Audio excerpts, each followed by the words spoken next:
大家好，欢迎来到今天的视频。如果你是热爱自然、喜欢花园的朋友，正在寻找下一次旅行的灵感，那么你来对地方了。今天将要带大家探索加拿大 BC 省维多利亚的著名景点 Butchart Garden。这个花园以其美丽的园林设计和丰富的植物群闻名于世，无论你何时造访，都会被它的迷人景致深深吸引。我来这个花园少说有5-6回了，每次还是流连忘返。Butchart Garden 的故事可以追溯到1904年，一位名叫 Jenny Butchart 女士和她的丈夫 Robert Butchart 曾在这里开设了一座水泥厂。但在采石场枯竭之后，珍妮决定将这片废弃的土地改造成一个美丽的花园。她的愿望从一个沉寂的采石场变成了如今我们所看到的这座世界级的花园。经过100年的发展， Butchart Garden 如今占地超过22公顷，拥有5个风格各异的花园区域，每年吸引了上百万的游客。现在随着我们一起开启今天的旅程吧。这是 Butchart Garden， 这个是正门。这还没进去呢，就感觉这到处都是花呀。当然了， Butchart Garden 我觉得还是4-5月份的时候是最好看的时候，现在也不错。4-5月份的时候，我想想看，3月份的时候它的郁金香全开了，然后4-5月份的时候是紫藤和杜鹃，现在8-9月份应该是大丽花。这厕所装的都跟花店似的，这要没有个牌我真以为它是个花店的。我们准备进去了，这下终于进来了。Start here， 上面写着 Start here， 我们从这里开始。这是一张 Butchart Garden 的地图，最顺路且覆盖5个花园区域的参观路线是：入园后稍向左拐，顺着小道参观沉降花园，然后顺路向下，途经旋转木马、图腾柱、飞龙喷泉，再拐入下方的玫瑰园。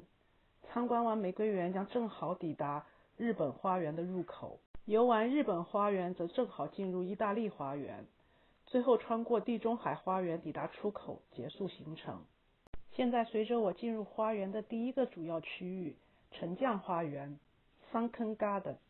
这个区域最早正是那个废弃的采石场，经过 Jenny 多年的精心设计和维护，如今已经成为 Butchart Garden 的标志性景点。高低起伏的花坛、蜿蜒的小径和丰富多彩的植物让人仿佛置身童话世界。这个花园也是 Butchart Garden 里我最喜欢的花园，堪称 Butchart Garden 的心脏。花园的布局独具匠心，从高处俯瞰全景更是满满的震撼，而深入其中又能体验到每一片花瓣的精致与用心设计。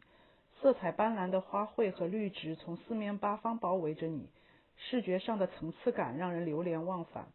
位于花园中央的喷泉，它的水流在阳光下闪烁，让整个花园显得生机勃勃。沿着蜿蜒的小径探索，你可以发现不同季节开放的各种花卉，无论是春天的郁金香还是夏天的玫瑰，每次造访都会有全新的感受。无论是拍照还是单纯的享受宁静，沉降花园都能给游客带来与众不同的观赏体验。对于热爱自然和园艺的人来说，这里不仅是一场视觉盛宴，更是人类与自然完美结合的象征。接下来我们会来到令人神往的玫瑰园 Rose Garden。 Butchart Garden 中的 Rose Garden 堪称花园中的瑰宝，是任何玫瑰爱好者的天堂。每年夏季，这里绽放着超过250个品种的玫瑰花，成千上万株盛开的玫瑰将空气中弥漫着淡淡的花香，色彩从柔和的粉色、优雅的白色到热烈的红色，宛如一幅天然的画卷。每一条步道两旁都是精心修剪的玫瑰丛，每走一步都仿佛置若于浪漫的花海之中。玫瑰园的设计非常讲究，玫瑰的品种繁多且分区明确，每一片花丛都贴有小牌子，介绍它们的名称和特点，给游客提供了丰富的园艺知识。不过我个人并不是很喜欢玫瑰园，虽然玫瑰园以其迷人的花卉和丰富的品种吸引着众多游客，但是整体层次布局上并不出彩，尤其是刚参观完沉降花园，相比于那里的层次分明和视野开阔，玫瑰园的地势相对平坦，缺少高低起伏和纵深感，视觉上感到很单调。此外，虽然玫瑰的品种繁多，但一些区域的分布非常密集，颜色和品种之间的过渡不够自然，就像把所有的山珍海味一锅乱炖，导致观感上非常疲劳，并且给人乱糟糟的感觉。而且园内小径的设计也非常单一，使得我缺少停留和探索的动力。日本花园 Japanese Garden 则是另一大亮点，灵感源自东方的设计，让整个花园充满了静谧与和谐。这个园区的设计精巧，将日式庭园的传统元素完美融入了温哥华岛的自然环境中。蜿蜒的小径、拱形桥、石灯笼、枯山水以及池塘里的锦鲤，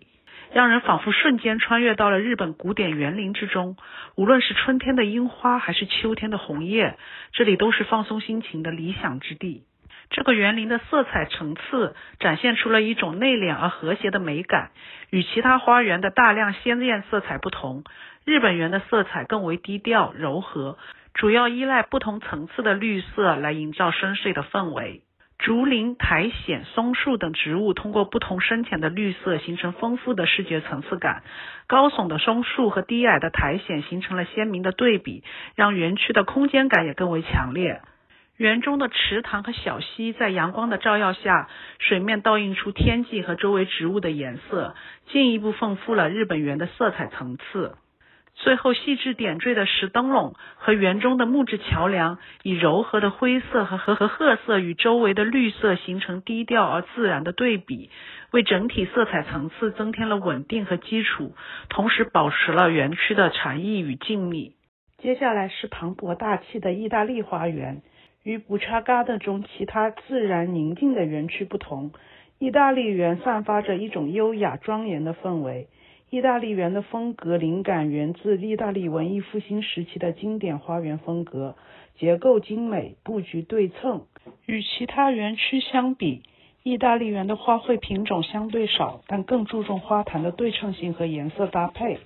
喷泉和雕塑为整个区域增添了一种浪漫的气氛。入口处的拱门、石雕和喷泉都展示了意大利园的古典风格。许多雕塑是古典风格的石像，体现了意大利文艺复兴时期的艺术特点，赋予了整个花园一种文化底蕴和历史感。最后是充满活力的地中海花园。这个花园从地图上看几乎已经到了Butcher Garden的外围，停车场的对面，因此很多人可能都错过去了。我也是仔细看过地图后才发觉，我居然去了那么多趟Butcher Garden都没有去过这个花园。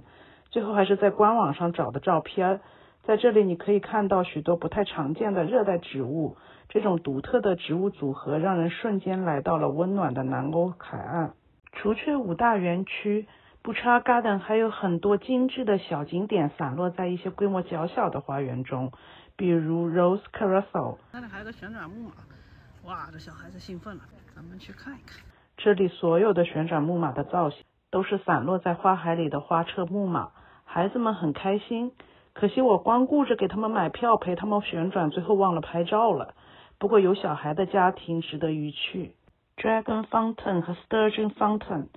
这2个雕刻的栩栩如生的喷泉为园区增添了一份动感和自然气息。Totem Pose Area